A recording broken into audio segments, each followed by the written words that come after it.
इस प्रक्रिया में आरएनए से प्रोटीन का निर्माण होता है। अभी पिछली जो प्रक्रिया पढ़ी अनुलेखन, उसमें डीएनए से आरएनए बन रहा था, और अब हम पढ़ेंगे अनुवादन, जिसमें आरएनए से हमको प्रोटीन बनाना है, क्योंकि प्रोटीन संश्लेषण का यही लक्ष्य है कि प्रोटीन का निर्माण हो जाए। ये जो क्रिया होती है ये कोशिका द्रव में चलती है, और कोशिका द्रव में ये 3 चरणों में चलेगी। जैसे कि पहले हम पढ़ चुके हैं, सूत्रपात या समारंभन अर्थात इनिशिएशन, दूसरा चरण वृद्धिकरण अर्थात एलोंगेशन, और तीसरा चरण है टर्मिनेशन अर्थात समापन। यही 3 हमने पहले भी पढ़े थे। तो सबसे पहले इनिशिएशन, सूत्रपात या समारंभन को समझते हैं। सेम वही चीज है, थोड़ा सा बस अंतर हो गया है क्रियाओं में। इसमें क्या क्या होगा? अमीनो अम्लों का सक्रियकरण, चार्ज जो पीआरएनए का निर्माण होगा, एमआरएनए और राइबोसोम आपस में जुड़ेंगे। एमआरएनए में जो स्टार्टिंग कोडॉन है एयूजी, उसके साथ में टीआरएनए जुड़ेगा, और राइबोसोम की जो लार्ज एसयू है उससे जुड़ाव होगा। इन सभी प्रक्रियाओं को हम अभी चित्र के माध्यम से समझेंगे। दूसरा चरण है दीर्घीकरण, जिसमें अमीनो अम्लों के बीच में पॉलीपेप्टाइड बंध का निर्माण होगा। और तीसरा चरण है टर्मिनेशन अर्थात समापन, जिसमें समापन कोडॉन यूएए, यूएजी या यूजीए। ये जो यहाँ लिखा हुआ है, ये 1 नंबर में कई बार बोर्ड में पूछा गया है कि एमआरएनए पर समापन कोडॉन कौन से होते हैं। तो तुमको याद रखना है 3 होते हैं। 3 में से कोई भी एक हो सकता है, जैसे UAA पहला, दूसरा UAG और तीसरा है UGA। और अगर स्टार्टिंग कोडॉन कह दिया जाए तो हमेशा एक ही होगा, AUG। स्टार्टिंग कोडॉन केवल एक होता है, AUG। इसको हाईलाइट किए दे रहे हैं, AUG। और स्टॉप कोडॉन जो होते हैं, समापन कोडॉन होते हैं 3, UAA, UAG और UGA। अब इस पूरी प्रोसेस को समझेंगे डिटेल में। तो डीएनए से हमको क्या बनाना था? आरएनए। और अब हमें क्या बनाना? आरएनए से प्रोटीन। लेकिन आरएनए से प्रोटीन बनाने से पहले हम थोड़ा आरएनए पे ध्यान देते हैं। आरएनए होते हैं 3 प्रकार के, आरआरएनए, एमआरएनए, टीआरएनए। आरआरएनए का पूरा नाम है राइबोसोमल आरएनए। ये राइबोसोम का निर्माण करते हैं, और कुछ जगह पे ये एंजाइम के रूप में भी काम करते हैं, अर्थात उत्प्रेरक का काम करते हैं। कुछ रासायनिक क्रियाओं में भी भाग लेंगे। तो आरआरएनए जो होते हैं ये 2 तरीके से हमको मिलेंगे। एक तो राइबोसोम के अंदर मिलेंगे, राइबोसोम का निर्माण करेंगे, उनको हम कह देंगे राइबोसोमल आरएनए। और दूसरे रूप में हमें ये एंजाइम के रूप में काम करते हुए मिल जाएंगे। दूसरे आरएनए होते हैं एमआरएनए, मैसेंजर आरएनए। अभी पिछले टॉपिक में हमने पढ़ा कि डीएनए से जो आरएनए बनता है केंद्रक के अंदर, वो एमआरएनए होता है, मैसेंजर आरएनए, संदेशवाहक आरएनए। ये प्रोटीन संश्लेषण की सूचनाओं को राइबोसोम तक ले जाता है। हमने ये देखा, यहाँ पर जो एमआरएनए बना, ये एमआरएनए स्टार्टिंग कोडॉन लगा हुआ है, और जब इसका समापन होगा तो यहाँ पर स्टॉप कोडॉन लगा है, जो चाहिए यूएए। तो यहाँ यूएए, यूएजी या यूजीए में से कोई एक हो, यहाँ हमने एक स्टॉप कोडॉन दिखा दिया। एमआरएनए जब बनता है तो उसकी दिशा रहती है 5 प्राइम से 3 प्राइम या 5 डैश से 3 डैश। और जिस पर ये बनता है डीएनए पर, जिस सूत्र पर बनेगा, उस सूत्र को क्या कहते हैं? सांचा सूत्र। उसकी दिशा क्या रहती है? 3 डैश से 5 डैश। एमआरएनए बन के केंद्र से बाहर आ चुका है, उसका क्रम में ये राइबोसोम के पास आएगा। अब राइबोसोम की संरचना ये बनी हुई है। राइबोसोम कोशिका में 2 प्रकार के होते हैं। कुछ राइबोसोम होते हैं 70S और कुछ होते हैं 80S। 70S और 80S, क्योंकि राइबोसोम में 2 भाग होते हैं, तो एक भाग छोटा होता है और एक सब यूनिट इसकी बड़ी होती है। तो छोटी सब यूनिट है 70S में, अगर देखा जाए तो छोटी सब यूनिट होती है 30S और बड़ी सब यूनिट होती है 50S। जबकि 80S राइबोसोम में छोटी सब यूनिट होती है 40S और बड़ी सब यूनिट होती है 60S। और तुम लोगों की मैथ अच्छी है, 30 और 50 तुम्हें पता होगा 70 होता है, 40 और 60 पता होगा 80 पता ही होगा, क्योंकि 30 और 50 हमें पता है कि 80 है। लेकिन जब इस तरह से समझ लो, ये एक भाग हो गया और एक हो गया ये दूसरा भाग, जब ये भाग आपस में जुड़ेंगे तो इसका जो 10S है, कितना हिस्सा बीच वाला 10S साइज, ये कम हो जाएगा और ये रह जाएगा केवल 70S। अगर ये 30 है और ये 50 है तो 50, 30, 80 होता है। लेकिन जब ये दूसरे से जुड़ेगा तो केवल रह जाएगा 70S, यानी 10S का हो गया ओवरलैपिंग। इसी तरह 80S वाले में देखा जाए तो हो जाता है 20S का ओवरलैपिंग। इस तरह से ये रह जाता है केवल 80S। 40 और 60 100 होता है, लेकिन उसमें से 20S का ओवरलैपिंग हो गया, एक दूसरे में भाग चला गया, तो हो गया 80S। राइबोसोम हमने पढ़ लिए। 70 एस राइबोसोम पाए जाते हैं केवल प्रोकैरियोटिक कोशिकाओं में, जबकि 80 एस राइबोसोम पाए जाते हैं यूकैरियोटिक कोशिकाओं में। तो हमने यहाँ पर एक राइबोसोम बनाया जिसमें छोटी सब यूनिट हमने 30 मानी है और बड़ी सब यूनिट हमने 50 एस ली है। अब राइबोसोम की जो बड़ी सब यूनिट है, उस बड़ी सब यूनिट में हमको 3 भाग दिखाई दे रहे हैं। इन भागों को समझते हैं। पहला भाग है ए, दूसरा भाग है पी और तीसरा भाग है ई। ए मतलब एक्सेप्टर, पी का मतलब पॉलीपेप्टाइड और ई का मतलब एक्सिड। ऐसे याद कर लो, ए का मतलब एक्सेप्टर राही, पी का मतलब पॉलीपेप्टाइड और ई का मतलब एक्सिड। एक्सिड मतलब बाहर। पी ए का मतलब एक्सेप्टर, ई का मतलब पॉलीपेप्टाइड, ई का मतलब एक्सिड। इसको बाद में समझेंगे। अब आते हैं तीसरा आरएनए है टीआरएनए। टीआरएनए की जो संरचना होती है, ये एक घास होती है जिसको तिपतिया चारा भी बोलते हैं, इंग्लिश में क्लॉवर लीफ कहा जाता है। क्लॉवर की जो पत्ती है, क्लॉवर लीफ, क्लॉवर लीफ की तरह इसकी आकृति होने के कारण इसको नाम दिया गया क्लॉवर लीफ मॉडल। रॉबर्ट हॉली ने इसके इस मॉडल को प्रस्तुत किया था, इस कार्य के लिए नोबेल भी मिला था। टीआरएनए की संरचना का अगर स्टडी करें तो इसमें हमें स्पष्ट रूप से 4 भुजाएं दिखाई दे रही हैं और कुछ टीआरएनए में एक छोटी सी 5वीं भुजा भी दिख जाती है। Acceptor arm, anticodon arm, D psi C arm और डीएचयू आर्म, ये 4 भुजाएं दिखाई दे रही है। एक छोटी सी भुजा एक दिखने लगती है जिसका कोई महत्व नहीं है। अब सबसे पहले देखते हैं ये जो नीचे लिखे हुए 3 खाने, ये खंड बने हुए हैं। ये 3 सेगमेंट जो बने हुए हैं, यहाँ पर एक विशेष समाचार का अनुक्रम जुड़ता है और ये समाचारों का जो अनुक्रम यहाँ हो सकता है यू सी सी सी जी सी, कुछ भी हो सकता है। उन 3 समाचारों के विशेष अनुक्रम को कहते हैं एंटीकोडॉन। बोर्ड में कई बार परीक्षा में पूछा गया है कि एंटीकोडॉन क्या है। अगर 1 नंबर में प्रश्न आ जाए तो क्या लिखोगे? टीआरएनए की एंटीकोडॉन भुजा पर, टीआरएनए है ना, ये टीआरएनए की एंटीकोडॉन भुजा पर उपस्थित 3 समाचारों के, ये सी जी जी, ये क्या, ये समाचार है। 3 समाचारों के विशेष अनुक्रम, एक विशेष क्रम में ये लगे होंगे, विशेष अनुक्रम को एंटीकोडॉन कहते हैं। फिर से एक बार सुन लो, टीआरएनए की एंटीकोडॉन भुजा पर, टीआरएनए की एंटीकोडॉन भुजा पर उपस्थित 3 समाचारों के विशेष अनुक्रम को एंटीकोडॉन कहते हैं। टीआरएनए की एंटीकोडॉन भुजा पर 3 समाचारों के विशेष अनुक्रम को एंटीकोडॉन कहते हैं। ये एंटीकोडॉन केवल कोडॉन को पहचानता है, जो एमआरएनए पर जो कोड वर्ड ये लगे जैसे AUG। अब इसका हम कहें कि एंटीकोड क्या होगा, तो इसका एंटीकोड होगा क्योंकि A से क्या जुड़ता है, T, जो डीएनए में जुड़ता है, तो यहाँ क्या जुड़ेगा, U हो गया, U जोड़ दिया हमने। इसके बाद यहाँ जोड़ दिया हमने U। अब लिखा हुआ है हमारे पर U, तो U से क्या जुड़ेगा, A, और G है, G से क्या जुड़ेगा, C। तो ये टीआरएनए किससे जुड़ सकता है, जहाँ पर AUG कोड हो, ये एंटी कोड वहाँ से जुड़ जाएगा। कोडॉन हमेशा एमआरएनए पर होते हैं। एमआरएनए पर उपस्थित 3 समाचारों के जो विशेष अनुक्रम है, इसको कोडॉन बोलते हैं। क्या बोलते हैं? और टीआरएनए पर जो 3 समाचारों के अनुक्रम है, इनको हम एंटीकोडॉन कहते हैं।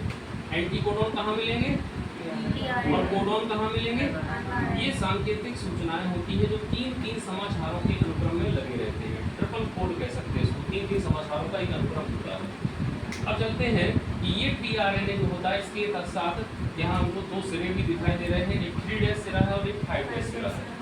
3' सिरे पर CCA कोड लगा हुआ है, समाचार लगा हुआ है, तो 3' सिरे पर ही एक एंगल यहाँ पे अमीनो, ये AA का मतलब क्या है, एमिनो एसिड। क्या मतलब है, एमिनो एसिड। एक चित्र के माध्यम से हम यहाँ समझाएंगे। सबसे पहले तो भुजाओं के नाम acceptor arm, T psi C arm, DHU dihydrouridine arm और एंटीकोडॉन आर्म। 4 भुजाएं हैं टीआरएनए में। जो DHU आर्म होती है, डाइहाइड्रोयूरिडीन भुजा, इसमें ई लिख दिया अंदर, ई का मतलब एंजाइम, अर्थात यहाँ पर एक विशेष एंजाइम आकर जुड़ेगा। और जो टी-साई-सी है उसमें लिखा हुआ है R, अर्थात यह भुजा टीआरएनए को राइबोसोम से जोड़ेगी। किससे जोड़ेगी? राइबोसोम से जोड़ेगी। ई का मतलब एंजाइम, इस भुजा पर क्या जुड़ेगा, एंजाइम जुड़ेगा।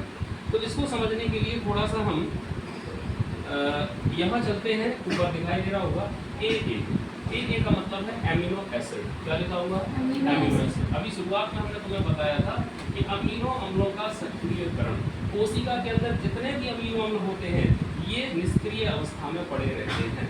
निष्क्रिय अवस्था में पड़े रहते हैं, इनको एक्टिव करना है, सक्रिय करना है। तो इनको सक्रिय बनाने के लिए सबसे पहले अमीनो अम्लों के साथ एटीपी जुड़ेगा, एटीपी एडिनोसिन ट्राइफॉस्फेट। लेकिन जब वो जुड़ता है तो दो फॉस्फेट अलग हो जाएंगे, जैसे यहाँ लिखा हुआ है AA plus ATP plus enzyme, तीन चीज़ें आपस में जुड़ी। जब ये तीन चीज़ें आपस में जुड़ती हैं तो इसका नाम हो जाता है एडिनोसिन एमिनो एसिड। AA का मतलब amino acid, AMP adenosine monophosphate, जैसे AMP, ADP और ATP, ये तीनों रूप हैं adenosine monophosphate, adenosine diphosphate, adenosine triphosphate. जब फास्फेट का एक अणु हो तो क्या कहेंगे AMP, जब फास्फेट के दो अणु हो तो क्या कहेंगे ADP, और जब फास्फेट के तीन अणु हो जाए तो ATP कहेंगे। तो यहाँ पर हमने देखा amino acid adenosine monophosphate complex, इस पूरे का नाम क्या हो गया? जब अमीनो एसिड के साथ ATP और एंजाइम जुड़ता है तो AA AMP कॉम्प्लेक्स बनता है, एमिनो एसिड AMP कॉम्प्लेक्स बनता है, जिसका पूरा नाम amino acid adenosine monophosphate complex. अब यहाँ हमने देखा, यहाँ तो तीन फास्फेट थे, TP लिखा हुआ है, और यहाँ कितना रह गया मोनोफॉस्फेट, तो दो फास्फेट है ना, तो वो अलग हो गए हैं, तो प्लस करके हमने फास्फेट और फास्फेट ये दो अलग कर दिए हमने, दो फास्फेट के अणु यहाँ अलग कर दिए हमने। ये हिस्सा जो बन गया है ये एंजाइम, यही एंजाइम ये बना दिया चित्र, हमने चित्र के रूप में दर्शा दिया। हालांकि कोई चित्र नहीं है, लेकिन यहाँ हमने चित्र के द्वारा इसको दर्शा दिया। ये क्या लिखा हुआ है पढ़ो जरा, AMP कॉम्प्लेक्स, दूसरा एंजाइम। अब यही एंजाइम अपने साथ ATP को जोड़ लेगा। ये ATP घूम रहे हैं कोशिका तरफ में, बहुत सारे ATP अमीनो एसिड कोशिका तरफ में घूम रहे हैं, और अमीनो एसिड 20 प्रकार के होते हैं कोशिकाओं में। तो ये एंजाइम जाएगा और अमीनो एसिड को पकड़ लेगा, उसको एक्टिव कर देगा। इस प्रकार हमने पहली हेडिंग पढ़ी अमीनो अम्लों का सक्रियकरण। अमीनो अम्ल भी कैसे थे? निष्क्रिय थे, लेकिन जैसे ही ये एंजाइम के साथ जुड़ेंगे कैसे हो जाएंगे?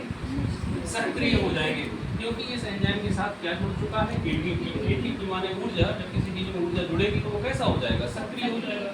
तो ये अमीनो अम्ल का अणु हो चुका है सक्रिय, क्योंकि ये एंजाइम से जुड़ चुका है। क्लियर? अब इसे हम देखते हैं कि कैसे tRNA के साथ जुड़ेगा। tRNA के जो 3' सिरा है इसके साथ इसको ऐड करना है, इस चित्र के माध्यम से हम समझेंगे। इसको मिटाते हैं, अब ये आएगा और यहाँ जुड़ेगा, क्योंकि इसका देखो ये सिरा ऐसा है, इस तरह से बनाया ये स्थल। हमने बताया अभी तक E का मतलब एंजाइम, अब ये एंजाइम ही तो बनाया हमने इतना बड़ा एंजाइम स्थल है, एंजाइम जुड़ गया, और एंजाइम के ऊपरी सिरे पर क्या जुड़ा हुआ है? अमीनो अम्ल। तो ये एंजाइम का जो ऊपरी सिरा है ये सीधा कहाँ पहुँचेगा? कहाँ पहुँचा? 3' सिरे पर, और 3' सिरे पर जाके एक बड़ा सा अमीनो अम्ल का अणु यहाँ पे ये अटैच कर देगा। ये जोड़ दिया इसने, ये जोड़ दिया। पहले एंजाइम इससे जुड़ा, और जुड़ने के बाद ये तिरछा हुआ और उसको किससे जोड़ दिया? अमीनो अम्ल को 3' सिरे से यहाँ से जोड़ दिया। इसके बाद ये एंजाइम अलग हो जाएगा, ये एंजाइम यहाँ से अलग हो गया। अब बताइए tRNA कैसा हो गया? चार्ज हो गया, चार्ज। तो इसलिए इसको क्या कह दिया हमने? चार्ज tRNA का निर्माण। अभी tRNA नॉर्मल था, लेकिन जैसे ही उसको अमीनो अम्ल मिल गया तो कैसा हो गया? चार्ज हो गया वो tRNA। तो ये चार्ज tRNA तैयार हो चुका है। ऐसे tRNA जिसके पास क्या हो? अमीनो अम्ल हो, उनको हम चार्ज tRNA कहते हैं। कि एक सिरा है 5' और एक सिरा है 3'। mRNA अणु पहुंचा कोशिका क्रम में, जहां पर पहले से राइबोसोम के जो सब यूनिट हैं दो, वो फैले हुए हैं, अलग अलग हैं। मैग्नीशियम आयन की सांद्रता बढ़ने पर राइबोसोम के दोनों सब यूनिट जुड़ जाते हैं, और जब भी मैग्नीशियम आयन की सांद्रता कम होती है राइबोसोम के दोनों सब यूनिट अलग अलग हो जाते हैं। तो सबसे पहले mRNA पर उसके 5' सिरे पर राइबोसोम का जो छोटा सब यूनिट होगा वो आके जुड़ जाएगा। अब जैसे ही आके जुड़ेगा तो उसके बाद एक tRNA आएगा। tRNA तो कई हैं, जैसे यहाँ पर AUG कोड लिखा हुआ है। एक चीज़ और बता दें कि mRNA पर तब तक प्रोटीन का संश्लेषण स्टार्ट नहीं होगा जब तक कि AUG कोड ना हो। AUG जब होगा तो वहीं से प्रोटीन का संश्लेषण स्टार्ट होता है, इसलिए AUG को हम क्या कह सकते हैं? Starting codon. ठीक है, स्टार्टिंग कोडोन केवल एक होता है AUG, स्टॉप कोडोन 3 होते हैं, UAA, UAG या UGA, 3 होते हैं। तो यहाँ जैसे ही mRNA पर AUG कोड मिलता है, तुरंत ही एक टीआरएनए अणु आएगा जिसके पास कौन सा एंटी कोड होगा, UAC, जिसके पास UAC एंटी कोडोन होगा। अभी टीआरएनए पढ़ा चुके हैं हम, उसमें एंटी कोडोन बजाती उल्टा बनाया हमने इसको, UAC एंटी कोड होगा, वो जाके सीधा कोडोन से जुड़ जाएगा क्योंकि उसको पहचानता है। और यहाँ पर अपने साथ एक अमीनो अम्ल लाया है जिसका नाम है मीथियोनीन। क्या नाम है, मीथियोनीन नाम है इसका, अमीनो अम्ल का नाम है मीथियोनीन, तो हमने यहाँ पे मेट लिख दिया है मीथियोनीन। पहला अमीनो अम्ल हमेशा ध्यान रखना कौन सा संश्लेषित होगा, मीथियोनीन, और मीथियोनीन का कोड क्या है, AUG। AUG हमेशा किस अमीनो अम्ल का संश्लेषण कराता है, मीथियोनीन नामक अमीनो अम्ल का संश्लेषण कराता है। ये टीआरएनए अपने साथ एक अमीनो अम्ल लाया है। इसके बाद क्या हमने यहाँ देखा, 3 स्थल है, E, P और A। A का मतलब हो गया एक्सेप्टर अर्थात ग्राही, ये वह स्थान होता है जहाँ पर टीआरएनए अमीनो अम्ल को लेकर आता है, जुड़ गया, ग्रहण कर लिया उसने, टीआरएनए ने एक अमीनो अम्ल यहाँ पे ला दिया। P का मतलब होता है पॉलीपेप्टाइड। अब इसको समझेंगे अगले चरण में। सबसे पहले जैसे ही एमआरएनए पर हमने राइबोसोम जुड़ा, इसके बाद टीआरएनए जुड़ा, छोटी सब यूनिट राइबोसोम की पहले जुड़ी, फिर टीआरएनए जुड़ा और उसके बाद बड़ी सब यूनिट जुड़ी, बड़ा वाला भाग जुड़ा। तीनों चीजें बता दिया। पहले क्या जुड़ा, फाइब्रस सिरे से छोटा भाग, छोटी सब यूनिट, इसके बाद टीआरएनए जुड़ा और उसके बाद बड़ा भाग जुड़ा, यानी बड़ी सब यूनिट जुड़ गई राइबोसोम की। अब क्या होगा, राइबोसोम आगे खिसकेगा, एमआरएनए पर आगे खिसकेगा। हमेशा ध्यान रखना कि राइबोसोम एमआरएनए के 5' सिरे से 3' सिरे की ओर आगे की ओर खिसकता चला जाता है। जैसे ही आगे खिसका तो देखा हमने कि अब AUG जो लिखा था, यहाँ जो टीआरएनए था वो अपने अमीनो अम्ल को यहाँ लाया था। इसके बाद अगला कोड आ गया, उससे जुड़ने के लिए उसी के अनुरूप एंटी कोड वाला टीआरएनए आएगा। जैसे यहाँ CGA लिखा है तो इसका एंटी कोड हुआ GCU। ये जिसके पास होगा वो टीआरएनए आएगा, अपने साथ एक अमीनो अम्ल लाया है। अब ये दोनों अमीनो अम्ल आपस में एक पेप्टाइड बॉन्ड बनाते हुए परस्पर जुड़ जाते हैं, और जब ये जैसे ही ये जुड़ जाते हैं पेप्टाइड बॉन्ड बनाते हुए दोनों अमीनो अम्ल के अणु, तो टीआरएनए अलग हो जाता है, अर्थात ये फ्री हो गया। तो जब ये फ्री हो गया तो तीसरे नंबर पर हमने लिखा हुआ है E माने एक्सेल, अर्थात यहाँ से ये टीआरएनए अलग हो जाएगा। इसका कोई काम नहीं था क्योंकि इसने अपनी जिम्मेदारी बगल वाले टीआरएनए को दे दी है। इसने कहा उससे कि तुम हमारा अमीनो अम्ल पकड़ो और अपने साथ एक पेप्टाइड बॉन्ड बना लो। ये पेप्टाइड बॉन्ड जैसे ही बन गया, अमीनो अम्ल इसको दे दिया, अब ये टीआरएनए फ्री हो गया और ये कोशिका तंत्र में वापस चला गया। इस तरह से E का मतलब एक्सेप्टर, अर्थात यहाँ नए टीआरएनए आते हैं अमीनो अम्ल को लेकर। P का मतलब पॉलीपेप्टाइड, यहाँ पर क्या होगा, बॉन्ड बनता जाता है और पॉलीपेप्टाइड चेन का निर्माण ये होता चला जाएगा इस तरह से। और E का मतलब एक्सिट, अर्थात यहाँ पर टीआरएनए अलग हो जाएगा। फिर राइबोसोम जो एमआरएनए पर आगे की ओर खिसकेगा, ये खिसकते मान लिया यहाँ पहुँच गया। यहाँ जैसे ही पहुँचा तो नीचे हमने देखा कई अमीनो अम्ल के अणु आपस में जुड़ चुके हैं। जैसे ये 2 जुड़े, ऐसे ही फिर आगे खिसकेगा, इसका आएगा तो ये टीआरएनए अलग हो जाएगा, फिर इसका आएगा, ये टीआरएनए, ऐसे करके कई टीआरएनए अणु अलग होते जाते हैं और अंत में ये जो अंतिम अमीनो अम्ल का अणु है, ये सभी अमीनो अम्ल के साथ जुड़ा हुआ है पेप्टाइड बंध बनाते हुए, और इसमें पेप्टाइड बंधों की संख्या बहुत ज़्यादा है। इस पूरी चेन का नाम हो जाता है पॉलीपेप्टाइड। पॉलीपेप्टाइड चेन ही बाद में प्रोटीन के रूप में परिवर्तित हो जाती है, अर्थात प्रोटीन का निर्माण कर लेती है। क्योंकि हमारा जो उद्देश्य था प्रोटीन संश्लेषण, तो यहाँ हमने देखा कि प्रोटीन का निर्माण पूरा हो गया। साथ ही साथ राइबोसोम के जो दोनों सब यूनिट होते हैं, जैसे ही ये अब आगे बढ़ेंगे और आगे हमको क्या मिला, UAA क्या है, स्टॉप कोडॉन या समापन कोडॉन। क्योंकि समापन कोडॉन से जुड़ने के लिए कोशिका क्रम में कोई भी टीआरएनए नहीं पाया जाता। ये जो टीआरएनए आ रहा है ना इससे एंटी कोड मैच करते हुए, कोई भी टीआरएनए स्टॉप कोडॉन से नहीं जुड़ता है, इसलिए वहाँ पर राइबोसोम के दोनों सब यूनिट अलग अलग हो जाते हैं और एमआरएनए इसके बाद नष्ट हो जाएगा। एमआरएनए का जीवन काल बहुत कम है, 2 से 4 मिनट का, इसके बाद ये नष्ट हो जाएगा और हमारे सामने एक पॉलीपेप्टाइड चेन बन जाएगी जो बाद में प्रोटीन में परिवर्तित हो जाती है। इस प्रकार कोशिका के अंदर प्रोटीन का निर्माण पूरा होता है।